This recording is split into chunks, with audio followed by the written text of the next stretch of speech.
Good evening. Good evening. Good evening. Good evening. Good evening. Hello. Hello. Hello. We're going to be on How Forgiveness Heals. It's going to be on page 33 if you got the book. If you don't, it's okay. You don't have to believe it, welcome it, accept it. But tonight, it's no accident that you're here. And so therefore, either you can tune in and maybe hear some things that could be helpful to you, or because you're in a totally safe environment, you can feel free to go to sleep. Okay, that's perfectly okay. How forgiveness heals. First, I'm going to cover some material, then I'm going to elaborate on it, then I'm going to throw it open for questions and comments for a few minutes, and then I'm going to plow forward. So I'm going to see if I can cover a lot of material tonight. How forgiveness heals. The Course in Miracles defines forgiveness as true perception. That forgiveness is not overlooking what you think someone has done to you. Since that's not true forgiveness. Mm-hmm. True forgiveness is having such a correct perception of a situation that you know nothing was done to you. So real forgiveness is forgiving someone for something they didn't do. Mm-hmm. Not forgiving somebody for something that they did. And when you think about it, that's true on a lot of levels. If you think someone should have done something for you that they didn't do, in a sense you are forgiving them for what they didn't do. Mm-hmm.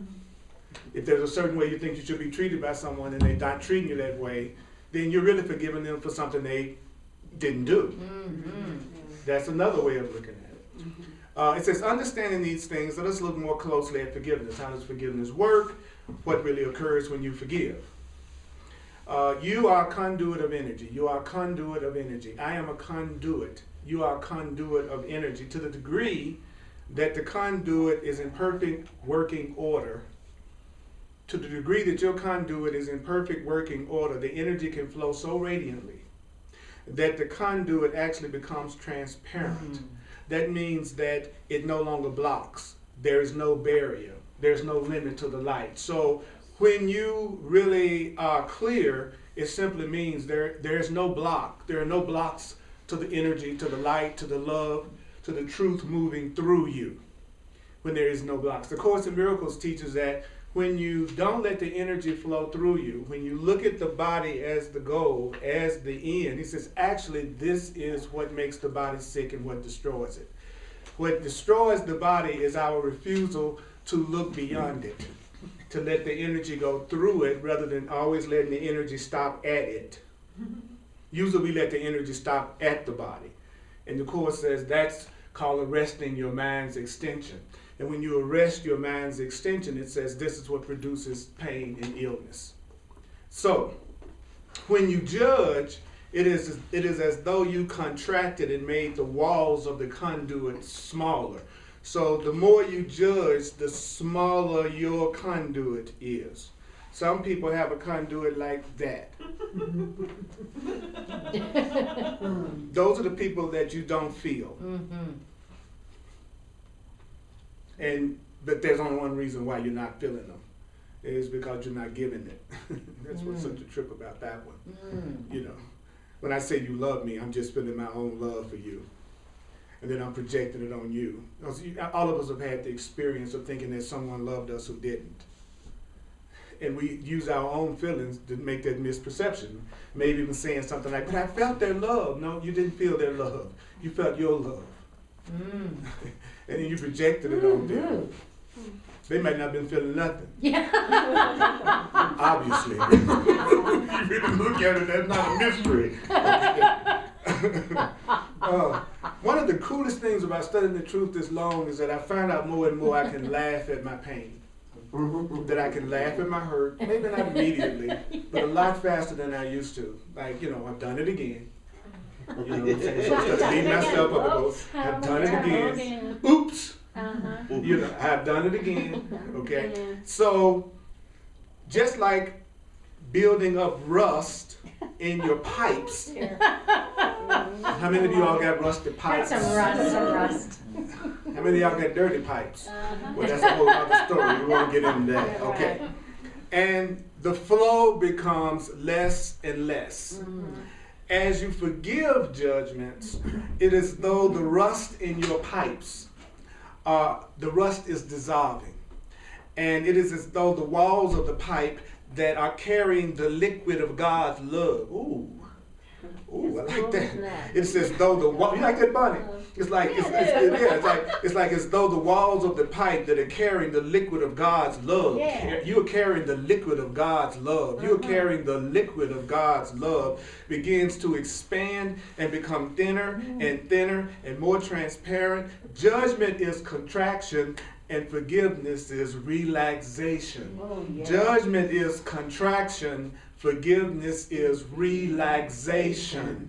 Peace, trust, and faith. So forgiveness is relaxation, peace, trust, and faith. Relaxation, peace, trust, and faith. So forgiveness allows the spaciousness within your own consciousness to grow. And when you look upon the thief that is broken into your home, it was funny. Someone broke into my house one time, a long time ago. I was into New Thought and metaphysics. And the only thing they took was what I valued. Of course. It was so funny. It was like they knew where to go to get the thing that would be my biggest test, even though it wasn't even obvious. Yeah. Wow. Because what I made an idol of, I lost. And whatever you make an idol of never lasts. Now, what is an idol? An idol is anything or anybody you put before your peace. So I'm full of idols. I am an American idol. Yeah. Hopefully, somebody's American idol, but international.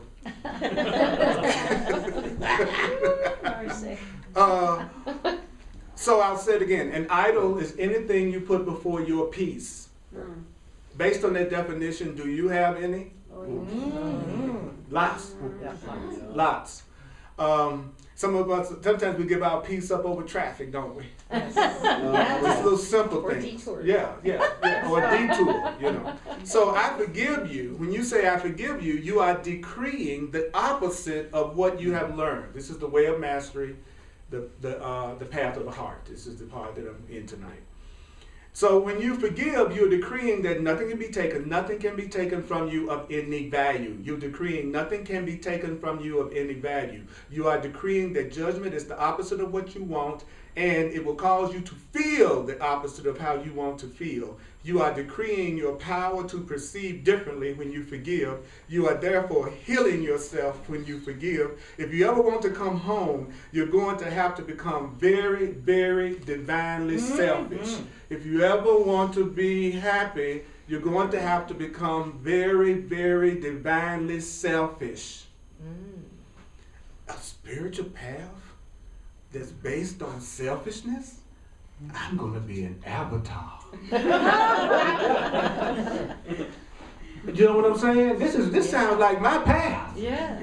How about y'all? Yeah. Yeah. It says not as regular selfish. It says divinely selfish. That means you're going to have to become so selfish. How selfish are you?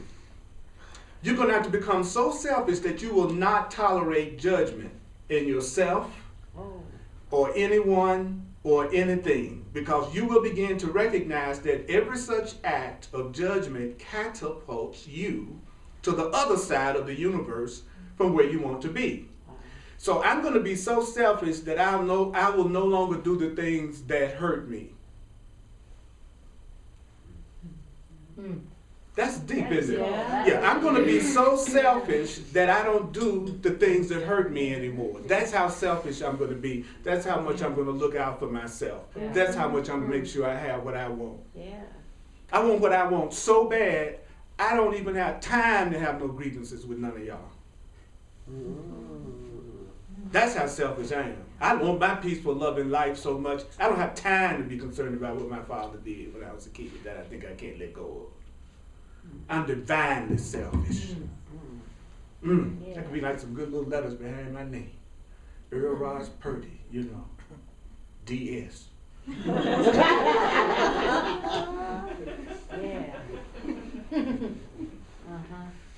Oh, this feels so good.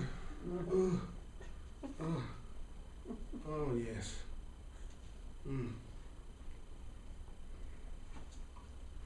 Should you then judge yourself if you have noticed that you've been in judgment? No. You stop judging yourself about judging. Stop judging yourself about judging. Cut it out, Katie. Stop judging yourself about judging. Stop judging yourself about judging. That is a judgment in itself. If you're judging yourself about judging, you're judging still. So only love can heal. Therefore, when you know you have judged, when you know you have judged, when you know you have judged, when you know you have judged, when you know you have judged, yes, say this. Yes, that is that energy. That is that energy. You just got through judging somebody, right? You're mad, you're upset, you're angry. Go, yes, that is that energy. I recognize that cloud that has just passed through the field of my awareness. I recognize that cloud of judgment that has just passed through the field of my awareness. I recognize that cloud that has just passed through the field of my awareness. Oh, I got that feeling. I got that feeling. Oh, yes. That is that energy that I recognize, that cloud that has passed through the field of my awareness, but I can choose again. I'll say it again. You just judge somebody. You say, yes, I'm feeling that energy. That energy of anger, that energy of depression, that energy of fear, that energy of lack, the energy of separation. And then I'm going to say, I recognize that cloud that has just passed through the field of my awareness, but I can choose again. I can choose again. I feel that energy, but I can choose again. I feel that cloud that's passing through the field of my awareness called anger or upset or boredom or whatever it is, and I tell myself, I can choose again. I can choose again. I can choose again. Yeah, I'm mad right now, but I can choose again. Yeah, I'm depressed again about the same old stuff again. I can choose again. Because if you be honest with yourself, your upset isn't very original. It's usually the same thing over and over again. You know it is. It's either money,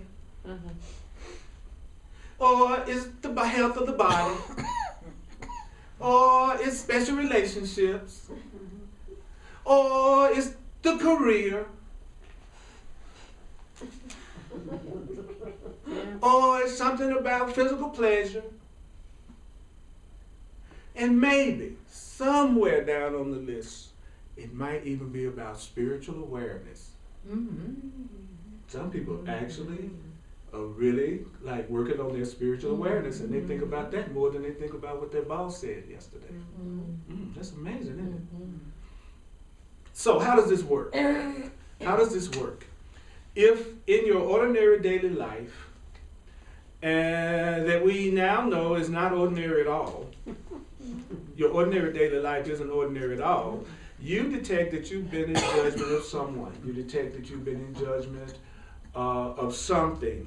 And you recognize that judgment is still with you. I judged you and I'm still judging you. Even when you're not around, I'm a full-time judge.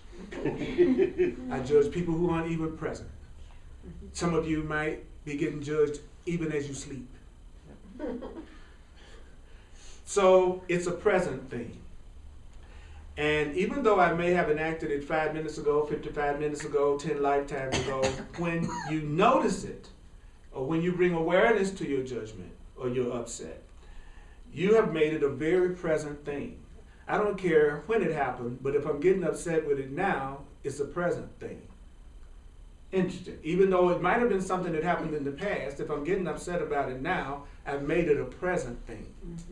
So it is right in front of you, there to be undone. And that is what you need to focus on. I am going to choose again. I am going to choose again. I am going to choose again. I am going to choose again. I am going to choose again. If I'm bringing up something, no matter when it happened, I'm still obsessing about it, focusing on it a lot. Now I'm making it a present thing, so I'm going to choose again. I'm going to choose again. Now, it would seem like we need to get heavier than that. But I bet you, if you'll be honest with yourself, when you're judging and when you're upset, you're not saying over and over again, in most cases, I am going to choose again. Right. Even though our mind right now will go, oh, okay, there's nothing to get that excited about. Of course I need to choose again. No, I'll say it again. You need to choose again. I need to choose again. Really, I need to choose again. You know the experience of looking back in your life and suddenly seeing a scene in which you know you behaved selfishly from your ego. You know the experience of looking back in your life and suddenly remembering a time you acted a damn fool. Does everybody have one? Mm-hmm. Has everyone had one? Sure. One. Okay, so let's not be one. Bunny had one in 1975. That was the only one she's ever had. And I could have said fool, but I like damn fool. Do you like damn fool? Yeah. Because have you ever acted such a damn fool that you just was embarrassed later on when you look back at the way that you behaved, that you just really felt really bad. You just know you went completely off. And aren't you familiar with that feeling that you get right before you lose it, and you know you're about to do something that you know you can't stop yourself, and you'll see yourself doing something really insane and crazy, but you literally can't stop yourself, and you'll be watching yourself and you'll be amazed at what you are doing. It's like a part of you is watching you in total horror while the other part of you has gone completely crazy and off. Then don't judge yourself for that. Just say, wow, that was that energy. That was that cloud passing through my field of awareness. I need to choose again. I am going to choose again. So if you're feeling that right now, go, I am going to choose again. And say, oh my God. He says, do you remember a time you've been manipulative? Do you remember a time you've been cunning? Do you remember a time that you have been hurtful? I can remember a time that I would get upset with a partner, and I was so unconscious that I could literally not speak to them for days. Not say one single word, nothing. I was going to fix them and punish them, right? I guess I'm the only one that's ever tried to hurt anybody who they thought hurt them at all. Okay, that's okay. Y'all can be that way. Okay, I have had anger, upset, acted cunning, manipulative, wanted to get somebody back when I thought they did something to me. I hope I never get so spiritual that I can't admit all the things that I've done so that I can heal it. See, the thing about waking up spiritually is it doesn't make you say less about your ego. It makes you tell the truth about your ego even more. You're more willing to say, I hate somebody. That doesn't sound spiritual, but that's what a truly spiritual person would say if that's what they were feeling. They say, I hate somebody. I'm envious. A part of me feels fearful and jealous and insecure. A part of me feels separate from everyone. A spiritual person is a person who is authentic and is honest about all their feelings and emotions, but not judging themselves for it. A fake spiritual person is a person that continually pretends they have none of those feelings at all, anytime. Because if you see it anywhere in this world, it's in your mind. If you see anger anywhere, insanity anywhere, attack anywhere, it's in your mind. If you see love anywhere, joy anywhere, abundance anywhere, fulfillment anywhere, freedom anywhere, it's in your mind. So I can sit up here and say, I love everybody, but do I see everybody as loving everybody? No, but then there's part of my mind that doesn't love everybody because there's only one mind.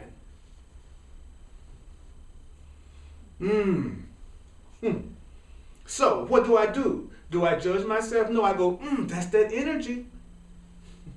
Yeah, I can feel that cloud going through the field of my awareness. I need to choose again. And then he says, or you recognize, my God, I was really in judgment of that person. Or, if only I could just go back and undo it. Oh, that's a good one. Yeah. If I could just go back and undo it. I really did somebody wrong in the past. Boy, wouldn't it be great if I had just one more time, just one more chance. That relationship, I hate the way that relationship ended. I wish it had ended in a different way. I really lost it that time. I wish I could have one more chance to do it over and to do it differently. Do you know that feeling? Yeah. I say unto you, you can. Because everything is present. Wow. There is no such thing as the past. There is no such thing as the future. There is only right now. So, when you have that thought or that memory, now here's specific stuff that Joshua is telling us. When you have that specific thought and feeling, or you're upset with yourself about something that happened in the past and you wish you could do it differently, or where you've been cunning, manipulative, hurtful, and you're thinking about it or you're feeling it right now, he says, as soon as you have that feeling, realize that there's only now, so you could heal it now. So when you have that thought or that memory, it's coming to you for a very specific reason. So when you have those memories of things that have happened in the past that you wish you could change, it's coming for a specific reason. As a soul, you are learning about forgiveness. As a soul, you're learning how to undo the effects of your previous choices. And so your previous choices are being presented to you yet again so that you can make a new choice. So this is coming up again. This is coming back around again. This is happening again, Raj, so that you can make a new choice.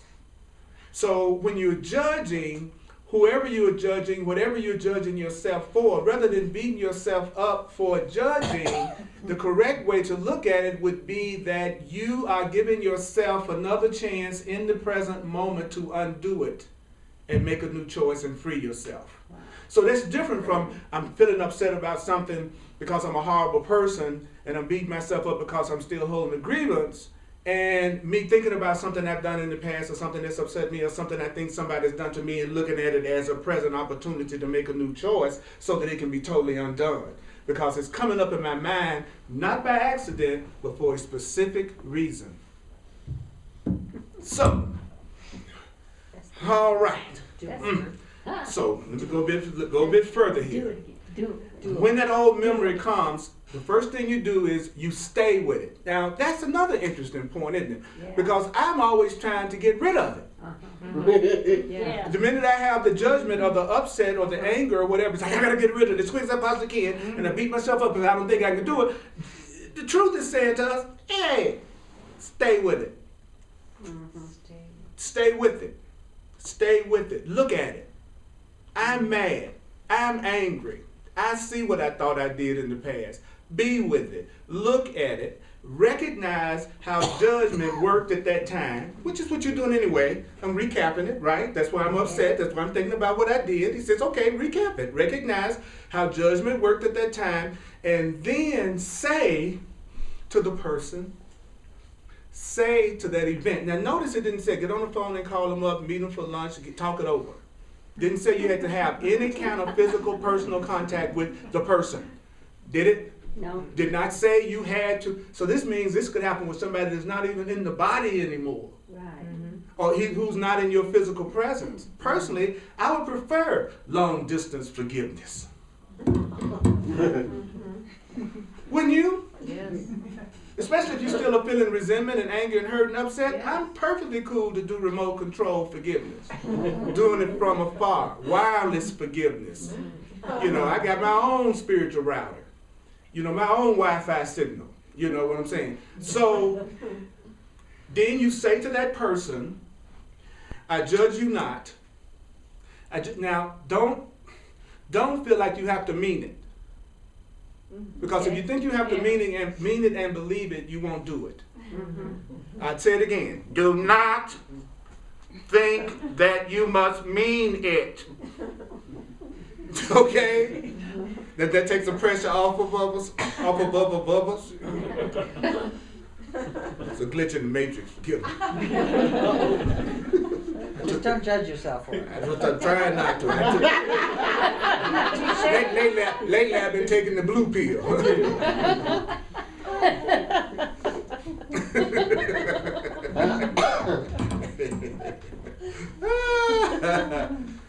I judge you not, I judge you not, I judge you not, I judge you not, I judge you not, I judge you not. You could also say, I do not judge you, I do not judge you, I do not judge you, I do not judge you. If you can say, I judge, you can really make it fun. You can go, I judge you not.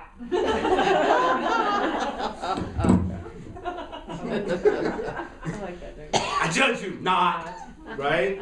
I extend forgiveness to myself for what I have created. Because remember, this is an old memory that's coming back to you, not only about what you think somebody's done to you, but this also may be a memory of where you think you made a mistake and you're not forgiving yourself by feeling like you made this mistake, or you've gotten upset, or you were manipulative, or you were just plain stupid.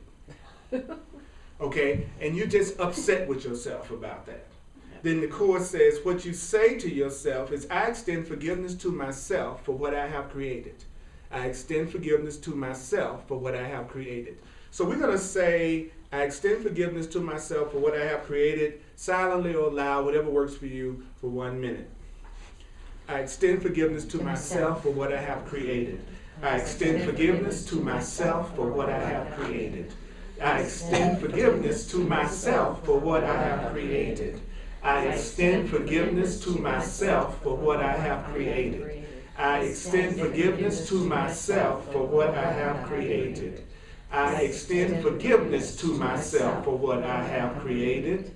I extend forgiveness to myself for what I have created. I extend forgiveness to myself for what I have created. I extend forgiveness to myself for what I have created. Okay. Now, this next part of it, especially when you think of it, if it's forgiving yourself, you can picture yourself. If it's your need to forgive someone else, you could picture them.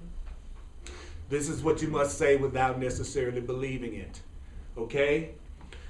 I embrace you and I love you.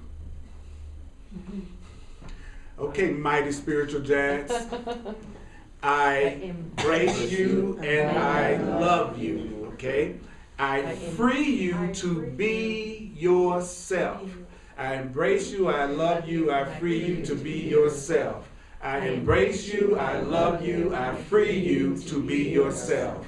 I embrace you, I love you, I free you to be yourself. I embrace you, I love you, I bless you to be yourself. The last part of it is, I bless you with the blessing of Christ, and that could be the same as saying, I bless you with the blessing of love. I bless you with the blessing of truth. I bless you with the blessing of your true self. If you have a problem with Christ, then use a word that is absolutely the same as Christ, which is love, the extension of love. That's what we are, the Christ, the one extension of love in physical form. So, I'll say it again.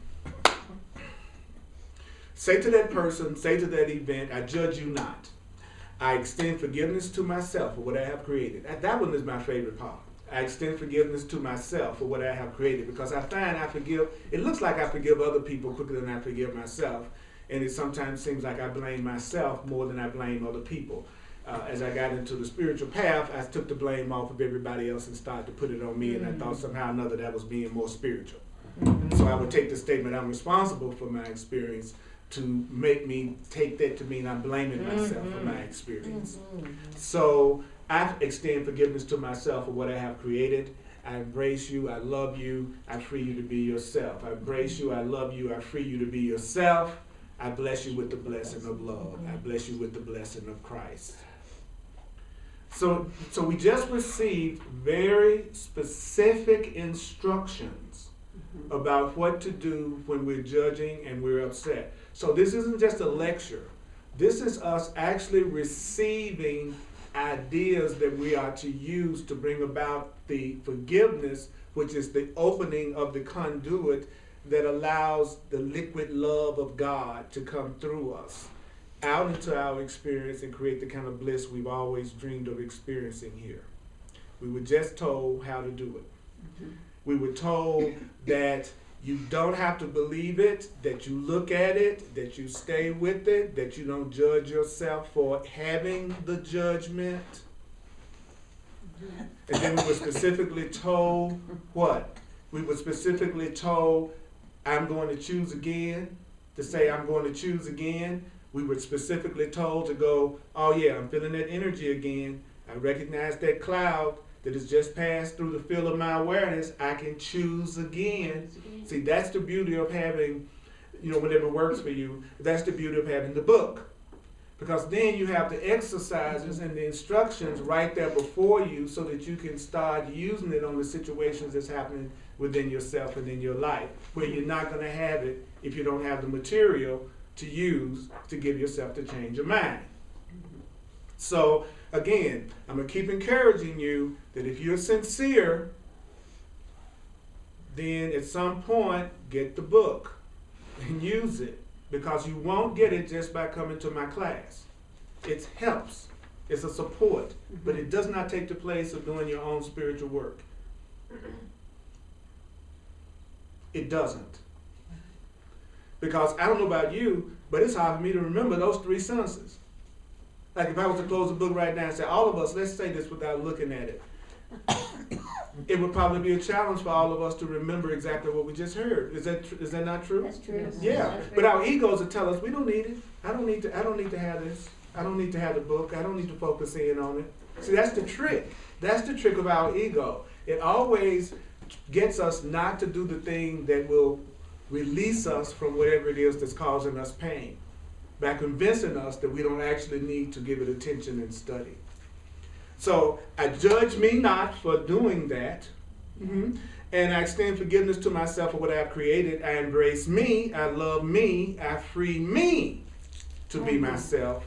I bless me with the blessing of Christ. I bless me with the blessing of love. He says, then see that image or that memory begin to gently dissolve into light until there's no trace of it left. And I love the last part of the sentence. Be done with it. I love that. Be done with it. Yeah, it's like, hey, look at here. Okay, I don't have to believe it. Be done with it. Okay, even though I think you're a bastard, I judge you not. I extend forgiveness to myself for what I created. I embrace you. I love you. I free you to be yourself. I bless you with the blessing of Christ. I'm done with it. See, that's too innocent. Yeah. See, that's too innocent. Because the only thing the Spirit wants is a little bit of willingness. And just your willingness to even do that much was a symbol of your willingness to go beyond it. That's all that's being asked of us. Our ego says you must do it perfectly, and you must do it with total sincerity. And of course, the truth is telling us you don't have to do none of that. If you already were able to do that, you wouldn't have a grievance to begin with. So we got to deal with you where you are, how you are, and make that enough. That's too easy. The truth is so easy, we won't do it. That's the problem with it. It's so easy, we won't do it. You have to accept a lot of self-love to even do something that simple. So, right away the mind says, but when I kicked that little boy in the shins, when I was 4 years old, just to watch him scream, I love it. He's not here. He's not here for my forgiveness. Isn't he?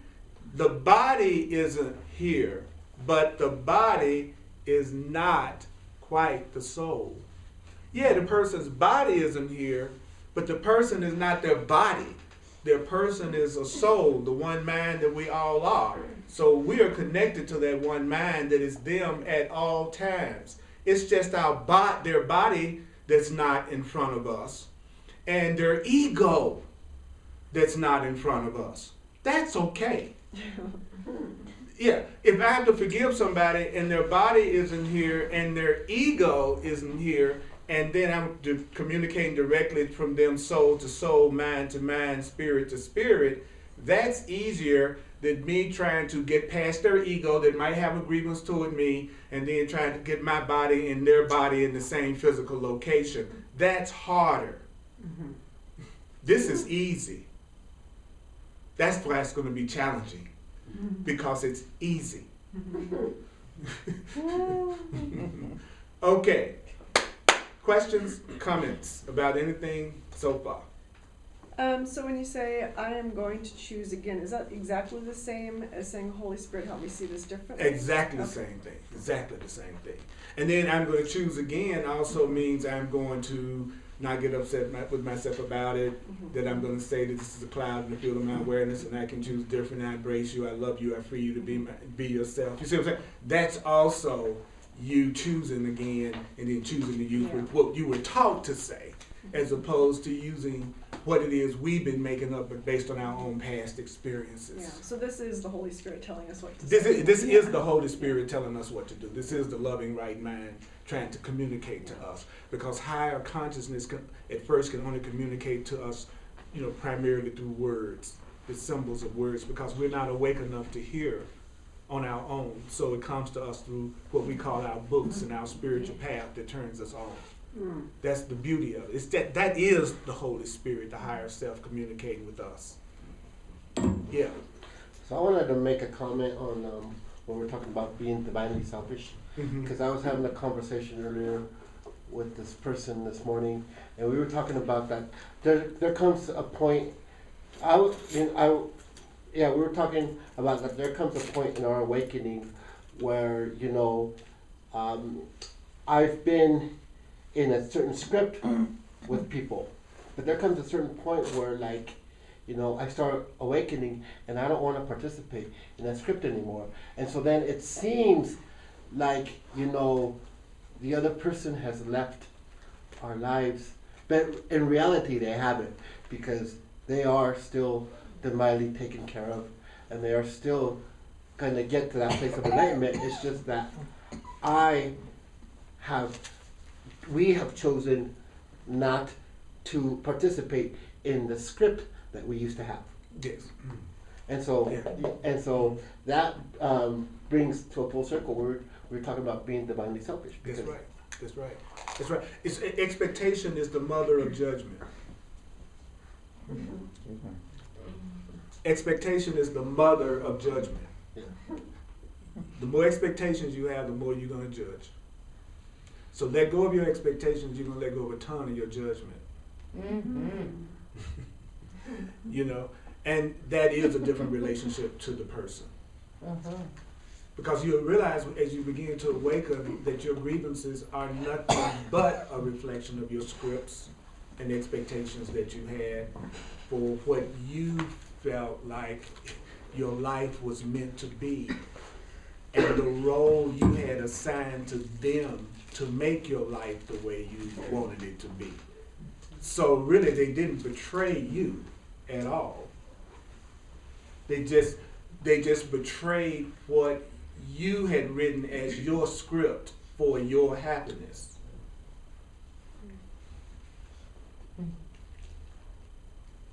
As if their purpose in life was to act out your script that you've come up to make you happy. No one's going to do it all the time. The Course talks about how our relationships and the scripts that we put on people are like a spinning top that seems to spin for a while, but it always topples and falls and you can never get it back up again. So the average relationship is just like that. Yeah.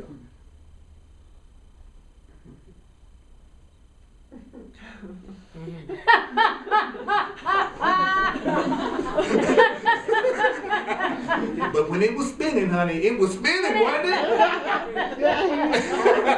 It was some of the best spinning you ever had.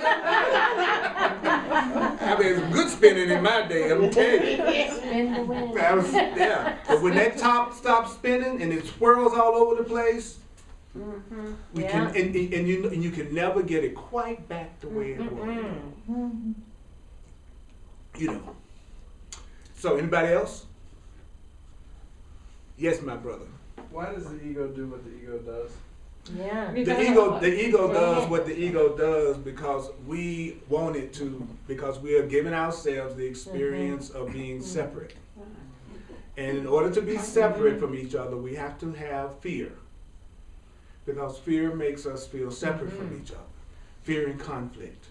So we have an unconscious desire to keep some kind of crap going all the time about one thing or another.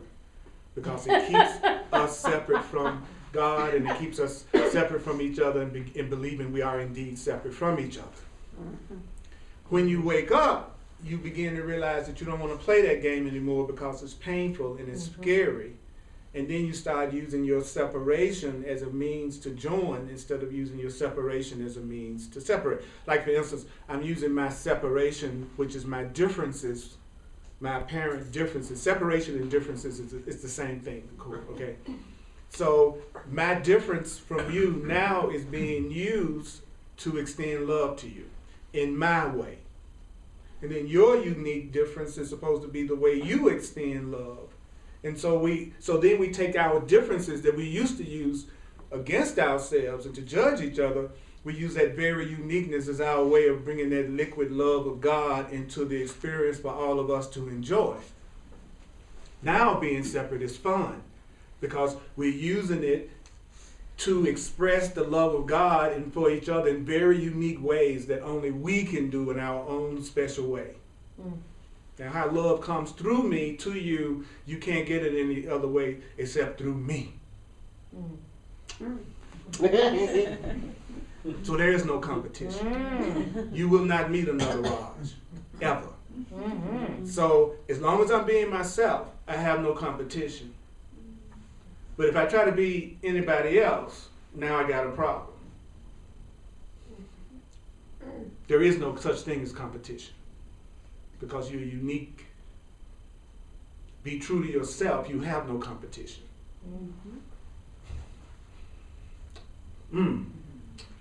Anybody else before I move forward? Y'all ready?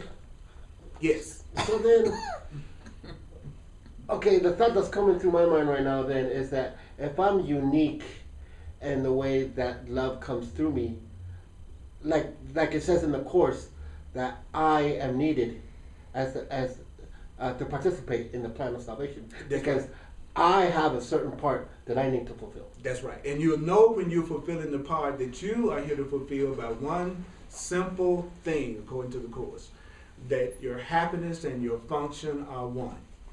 That when you're truly fulfilling your function, you feel completely fulfilled and happy. And if you're not feeling fulfilled and happy, you're not fulfilling your function.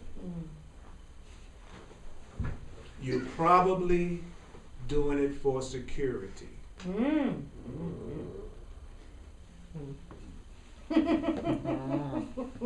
you say that again, please? Yeah. If you're fulfilling your true function, your happiness and your function are the same thing. So when you're fulfilling your function, you are feeling joyful. You're feeling fulfilled.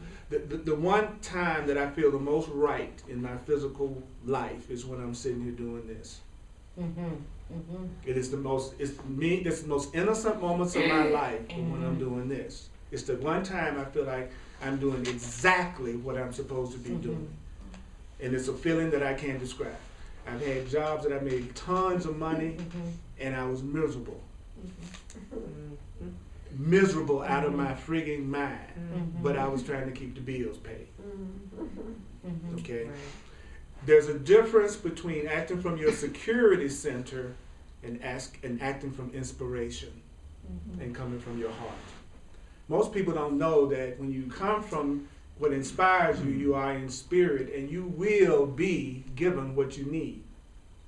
It'll come to you. But it takes courage.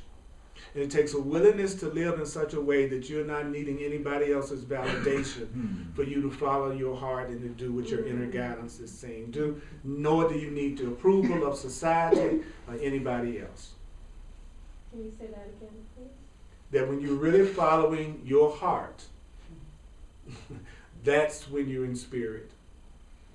And it's truly when you allow the universe to provide for you. Because abundance is our natural state. You know.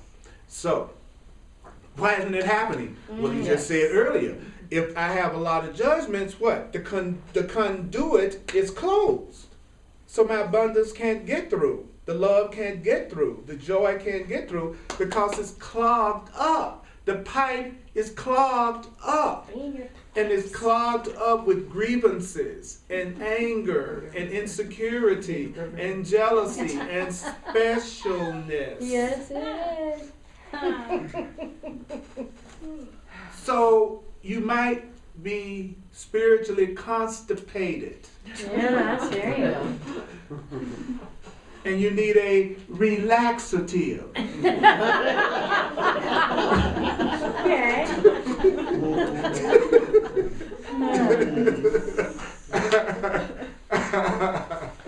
Get a little X relax.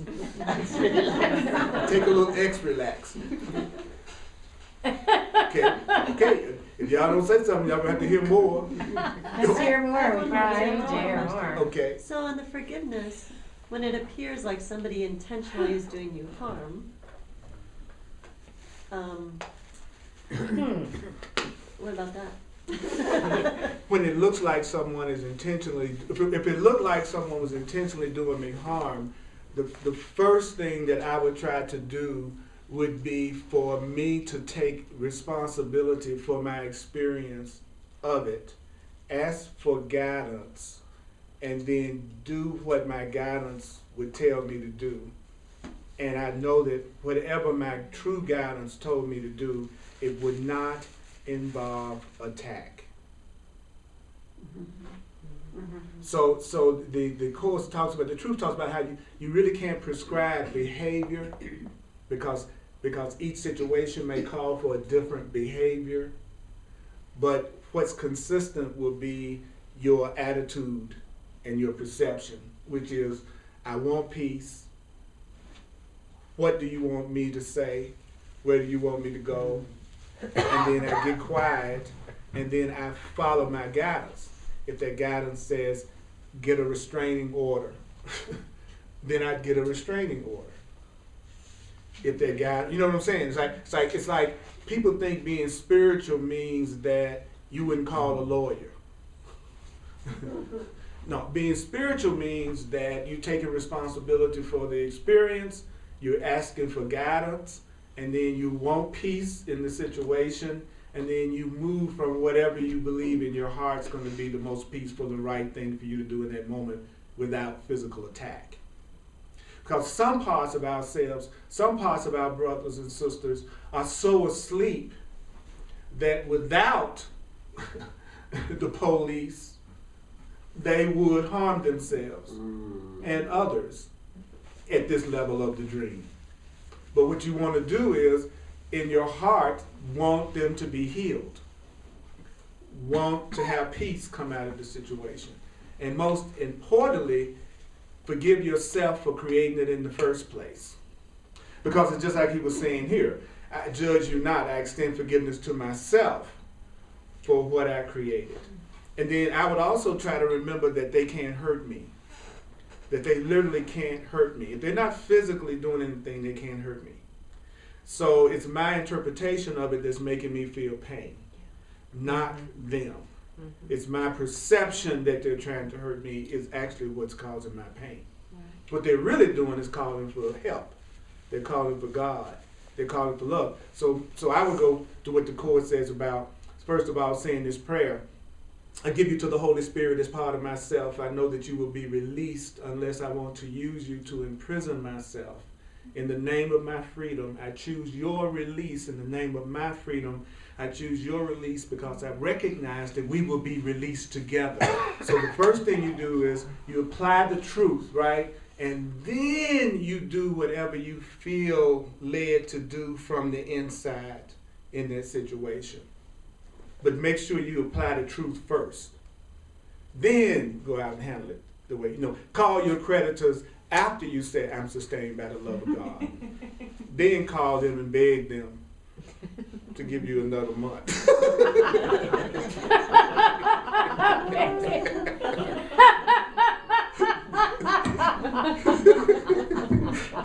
but remind yourself yourself you're not the victim first. Remind yourself that this is your dream first.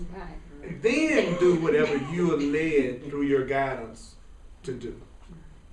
But I always like to tell myself, like the Course says, you only have one problem. And if you think you have many problems, it keeps all your problems from being solved. So rule number 1 is to reduce all your problems to one. And that's to say my only problem is my sense of separation from Source. My only problem is my sense of separation from God. Because if I knew I was connected to the liquid love, right? If I knew I was sustained by God, the Creator, right? Why would I be worried about money? Why would I be worried about a relationship? Why would I be worried about anything? So my only real problem is I think I'm separate from Source. And that one problem that's already been solved, because you're not, he says that one problem takes a variety of appearances that we call our individual issues and situations that we're dealing with. So it'll take the form of your money problem, your relationship problem, your job problem, but that's just a reflection of the one problem of thinking that I'm separate. So first I'm going to tell myself the truth. I'm having this problem because I think I'm separate from my Source. And it's taken the form of me having to have an operation. And so then he says, then you ask for the correct perception of the situation instead of asking for the physical symptom to be healed. What does that mean? Instead of saying, heal my body of this physical illness, I would say, give me the correct perception of my body. Give me the correct perception of money. Give me the correct perception of relationship. Give me the correct perception of the ending of a relationship. Give me the correct perception of my career. The Course says the only thing that can be wrong is your perception. So you always ask to have your perception corrected and not the symptom to be healed. Because then when you ask for your body to be healed, you're acting like your body created its illness instead of your mind creating it, or whatever the situation is. That's why he says, don't treat it like your body created its own illness, whatever the situation. The money problem caused the money problem. It didn't come from my mind. He said, because that further convinces you that you're a victim of the situation instead of the creator of the situation. It's only when knowing you're the creator of a situation that you can really truly change it. But here's the big yes but. Which I was just reading this yesterday in the Course of Miracles. Very important. I want you to hear this. It says, under 2 conditions, you don't try to heal yourself. If you don't really believe in your connection to Source and you're full of fear, then temporarily rely on external healing methods. Go to the doctor. If you're scared and you don't feel your connection to Source, you're not going to be able to heal yourself.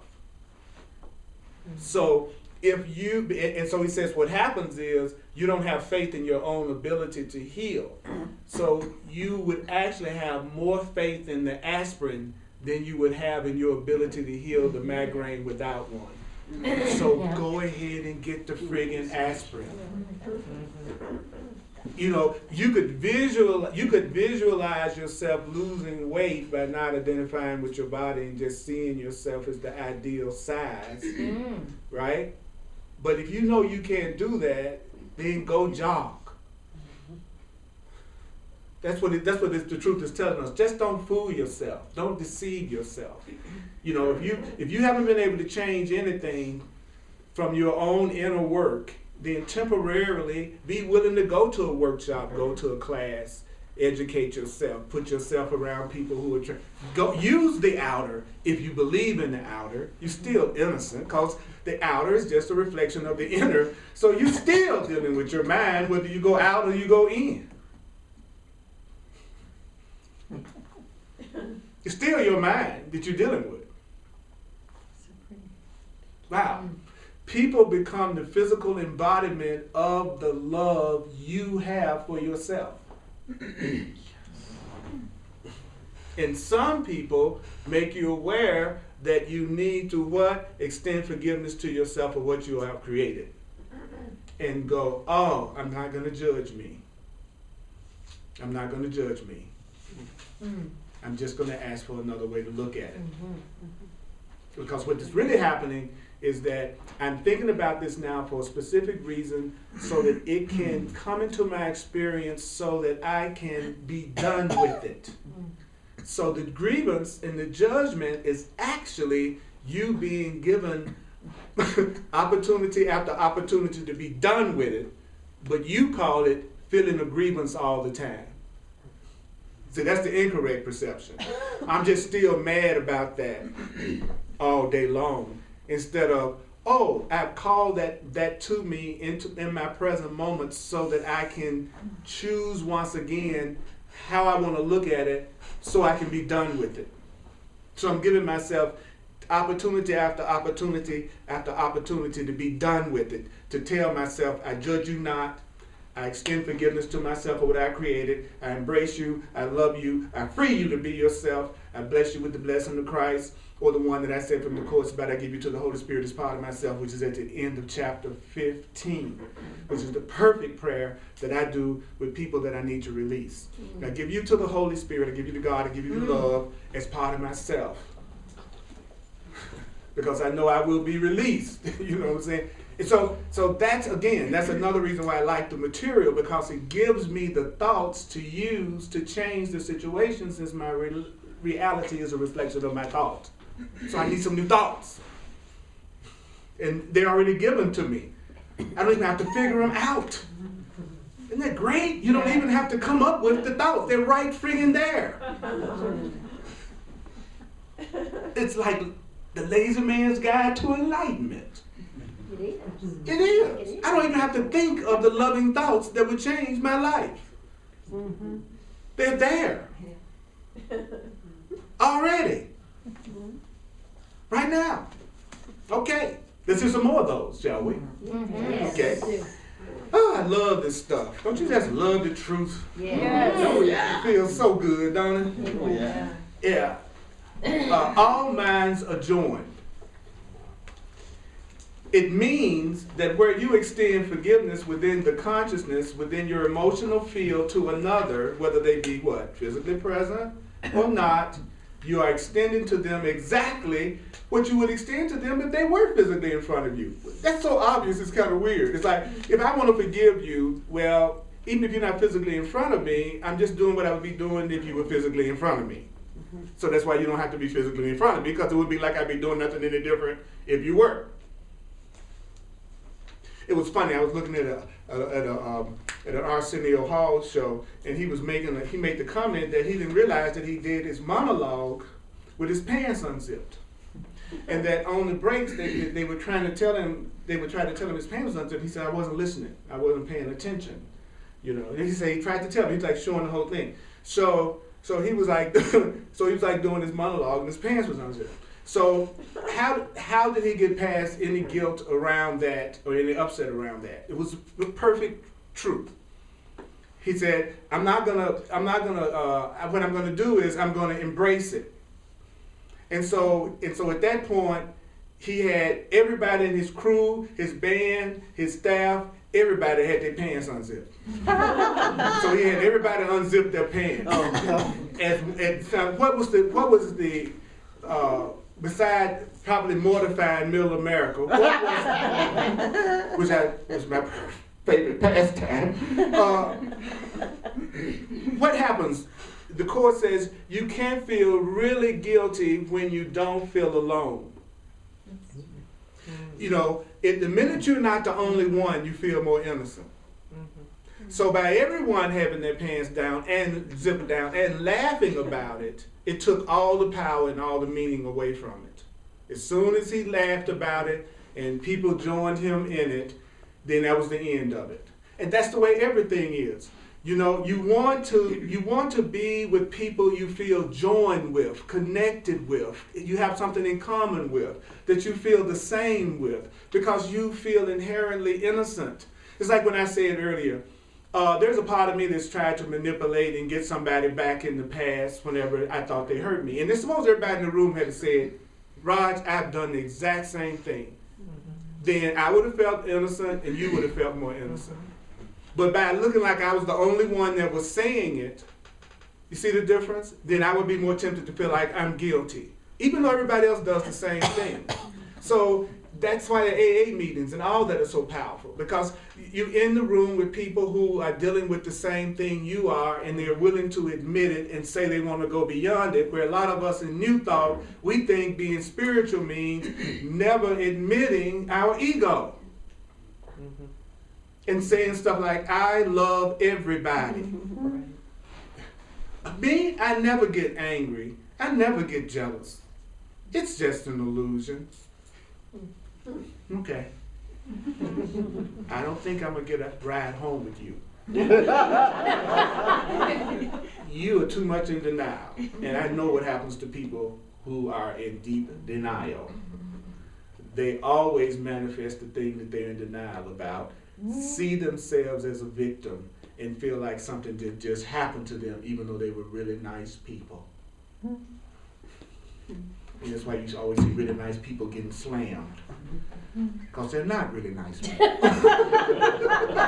They're just pretending like they're really nice people.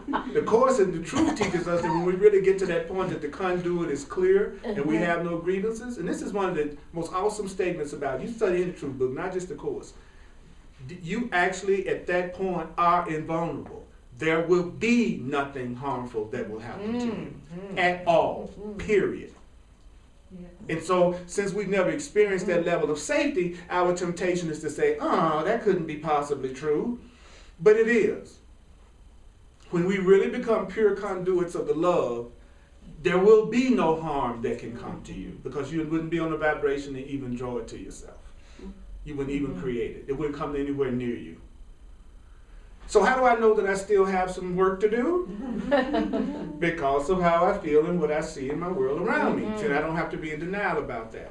I know I'm choosing to be a more loving man than I've ever been, and since I still see some selfishness and some grievances and some attack, even if it looks like it's coming through my government, it still let me know that there are aspects of my own consciousness that still have grievances that I need to forgive. That's all. No judgment on me. Oh, okay. Because things will get better and better and better, so you won't mind the journey. Who cares how long the journey takes if you're beginning to experience more and more joy? You see what I mean? So even though I'm not perfect in my consciousness yet, the improvements in my own personal experience of my life makes it a joy to keep on moving in this direction, even though I still occasionally lose my friggin' mind. And then when I do, I'm not as hard on myself as I used to be. And I go, oh, that's just my call for love. Okay, I just did it again. Okay. All right. And I feel my anger when I'm mad. And I feel my depressions if I'm depressed. But I don't get depressed about being depressed. Don't get angry about getting angry. It's a trick. It just makes your ego separation stronger. It sounds like you're doing a great thing, and it means you're a really good person because you're so upset about yourself all the time, how you should be so much better than you are, and you're just feeding your ego mega food. It's mega food. Or that beating yourself up because you could be further along than this. I can't believe I got angry again. I can't. It's like all this building your ego up. It's not getting rid of your ego, but your ego tells you, "Oh, you must be a really nice person because you're really feeling bad about what you did." You're just making it realer. That's all. That's all. Like he says in a part of his book, that you'll get to the point that you can look at your partner and say, God, last night I felt like taking a knife, and cutting your head off. And they go, oh, really? You go, yeah, honey. Me too. If you had to happen to open your eye at 3 a.m., you would have saw a butcher knife, right there.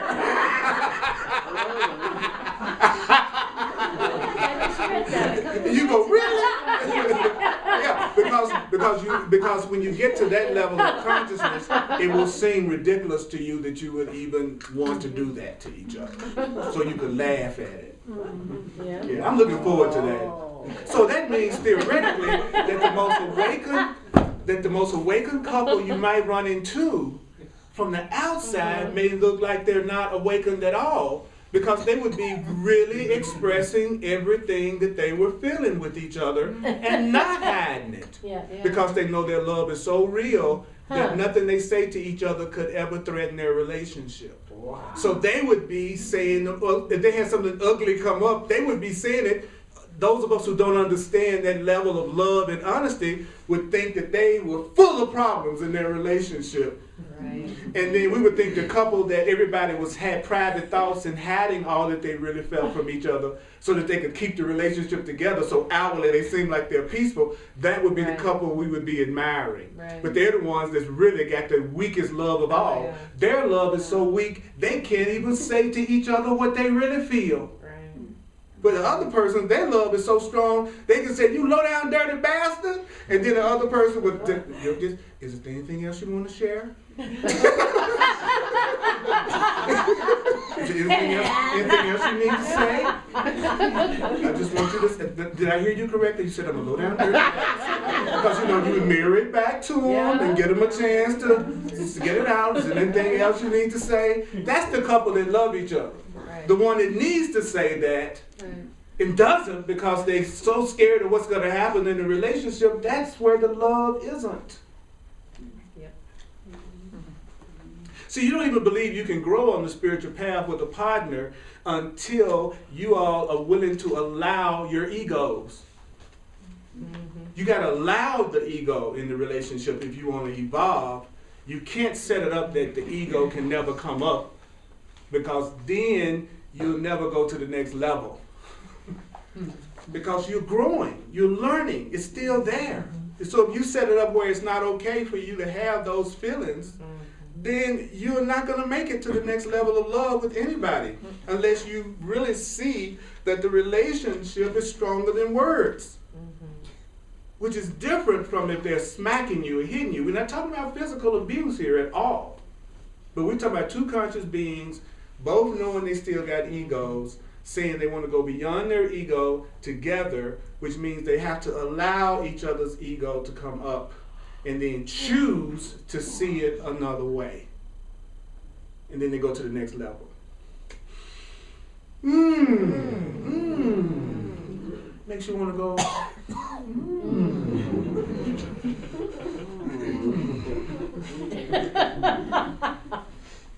Okay. Even if the people were physically in front of you, they still have to receive it, do they not? They still have to make their choice, right? Which is whether to accept your forgiveness or remain in judgment of you. But guess what? That's their issue, not yours. See, the once I decide I want you to have peace, I don't care how you feel about me. At that point, I've forgiven you, I've forgiven me, the rest is up to you. I'm out of here. I'm not setting it up where I say I forgive you, but you got to say you forgive me back. That's a trap. That's a trick. They have every right to say, go to hell. After you've done your best, apology. They got every right to go, I don't ever want to see you again as long as I live. But you're free. You are free. Your conduit is open. Theirs is closed. That's their issue, not yours. So you can never be honest with a person if you already are scripting how they should respond. You have to let them respond however they want to respond. You can't set it up of, I'm getting ready to be honest for the first time and really tell you what I really feel, and you better come back at me with all kinds of love because I did that. Then you need to just be quiet. You just need to not even go say nothing to them. If you already got a script in your mind about how they should respond, then don't do your apology. If you're attached to them going, I love you too, then don't do it. You got that? Right. But if you could be honestly okay because you know you're freeing yourself, first of all, you don't even have to have them present. So then you really don't have to deal with their reaction to it. That's even easier. But in case you can't do it that easy, and you just insist on it, we got to have a conversation, meet me for coffee. Okay? You already get them physically in front of you. You better put your scripts to the side, because you're going to leave madder than you came if they don't respond the way you want them to respond. Because don't forget, you're freeing yourself opening your conduit, they're responsible for theirs. So I hope you felt some conduit of love coming through me. And I appreciate y'all for coming out tonight. So let's acknowledge us for even hearing this. Lord have mercy. Woo! So let's do the financial expression of appreciation. You sweet juicy beans. Lord have mercy. Doo, doo, doo.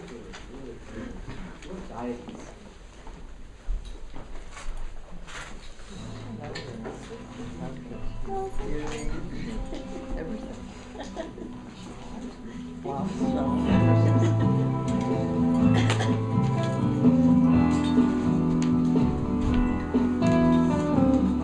We're going to do another class on Sunday, the Course in Miracles class. Those of you watching online, thank you so much for your support. And if you'd like to make a financial expression of appreciation, you can go to my website, earlpurdy.com. And I'm also available for clarity sessions, one-on-one sessions, to help you apply this to your own personal experience. And if you're open to astrology and numerology, I use that also. So if you go to my website, it explains all about it. Love to work with you. And you are fantastic. Awesome. Awesome. Incredible beings. So what we're going to do, what I want to finish with, is going over the prayer that we need to remember. Okay? And you can just listen if you like. Might even be easier to do that. Just like, for instance, just take this time right now to just let yourself hear. And I'll say it over and over for you. And then you can say it to yourself if you like to. So we can, because remember we said the 4 stages of accepting the truth is what? Hearing it, right? Without believing it. Repeating it over and over again until you begin to accept it with some reservations. Then you consider it more and more seriously. And then you finally accept it as true, and then you see the manifestation of it in your perception. So we're at that stage right now of just hearing it over and over again. And that's so important to do. Okay, so you might just want to close your eyes for a second and just kind of relax. You're such a blessing. All the world's done to me, I'm attacked from every side. I know not why it comes to me, or on which tide it rides. Oh, the reasoning of the world seems simply this. Think of the person or the situation. I am a dreamer of my dream. I'm the author, is for sure. The idle dreaming of this world must rest here at my door. I am the one decider of my destiny and time. I am the dreamer of my dream, just me.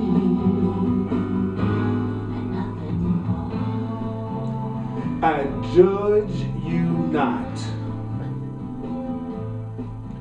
I extend forgiveness to myself for what I have created. I extend forgiveness to myself for what I have created.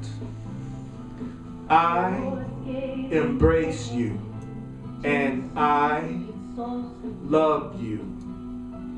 I freed you to be yourself. I embrace you and I love you. I free you to be yourself. I bless you with the blessing of Christ. I bless you with the blessing of love. I judge you not. I extend forgiveness to myself for what I have created. I extend forgiveness to myself for what I have created. I extend forgiveness to myself for what I have created. I extend forgiveness to myself for what I have created. I embrace you.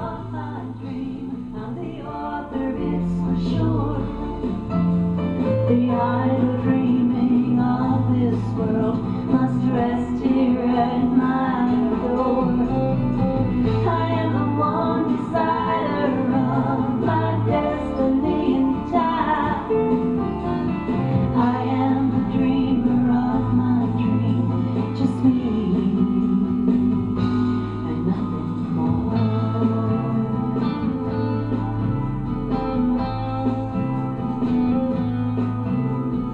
I am going to choose again. I am going to choose again. I am going to choose again. I am going to choose again. I am going to choose again. I am going to choose again. I am going to choose again. Stay with it. It's a present thing. Don't judge yourself about it. Look at it and be with it. And don't judge yourself about it. Feel your feelings. Completely feel your feelings now. And tell yourself, I am going to choose again. Now to yourself you go, I judge me not.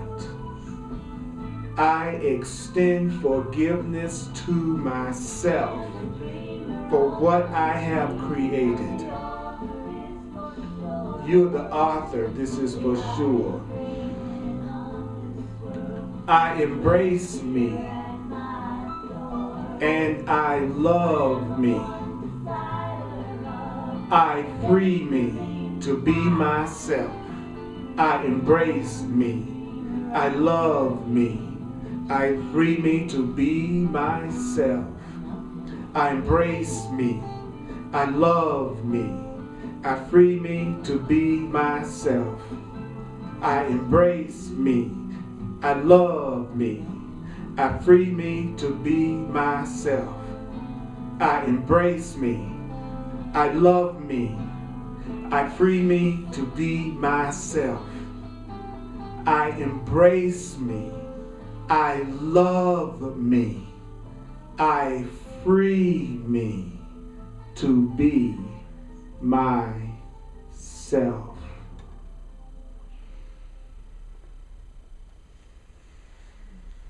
Mighty companions, take a breath.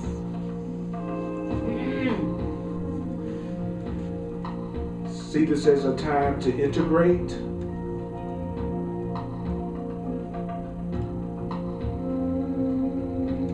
When you feel yourself judging,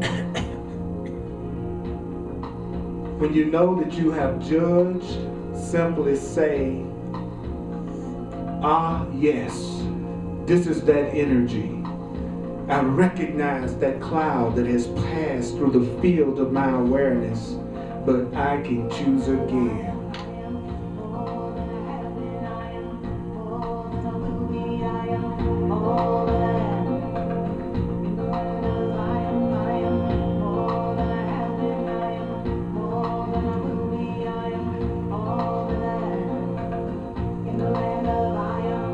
I am going to choose again.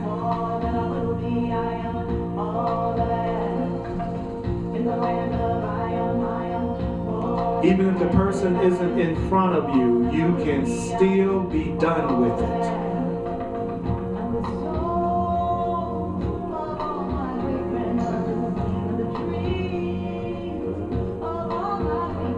There is no past. There is no future. There is only now. I judge you not. I extend forgiveness to myself for what I have created. I embrace you. I embrace you.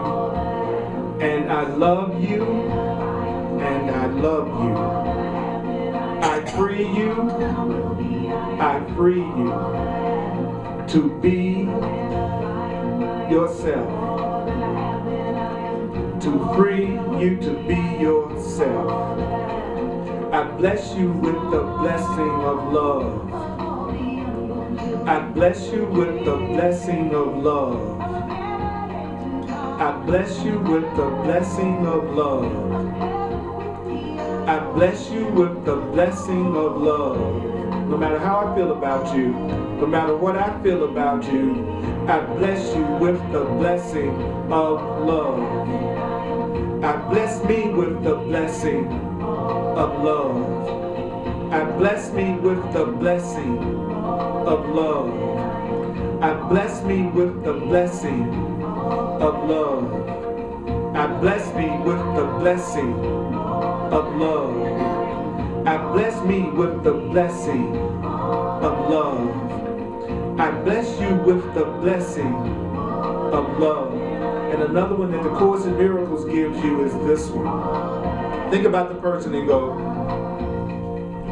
God is the love in which I forgive you. Picture him and go, God is the love in which I forgive you. And then call their name in your own mind. God is the love in which I forgive you. God is the love in which I forgive you. God is the love in which I forgive you. I'll let God's love do it. I can't do it. I don't feel it. I'll let God's love do it. I'll go, God is the love in which I forgive you. God is the love in which I forgive you. God is the love in which I forgive me. God is the love in which I forgive myself. God is the love in which I forgive myself. God is the love in which I forgive myself. God is the love in which I forgive myself. God is the love in which I forgive myself. God is the love in which I forgive myself. God is the love in you know what it is you haven't forgiven yourself for. You know what you're holding agreements against yourself for. Just see it and feel it. Don't judge yourself for it. And tell yourself, God is the love in which I forgive myself. God is the love in which I forgive myself. God is the love in which I forgive myself. God is the love.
It's just your call for love. Your anger, your judgment, it's just your call for love. Be gentle with yourself. You're doing wonderful. You're a blessing. Mighty companions. May the course be with you. I appreciate y'all. Thank you for helping me wake up to who I really am. Would you acknowledge every part of yourself that's in this room around me right now? Give them up. Give it up. Give it up. Give it up. Yes. Yes. I love you. Hugs are available. Oh, I'm ready for a hug, girl.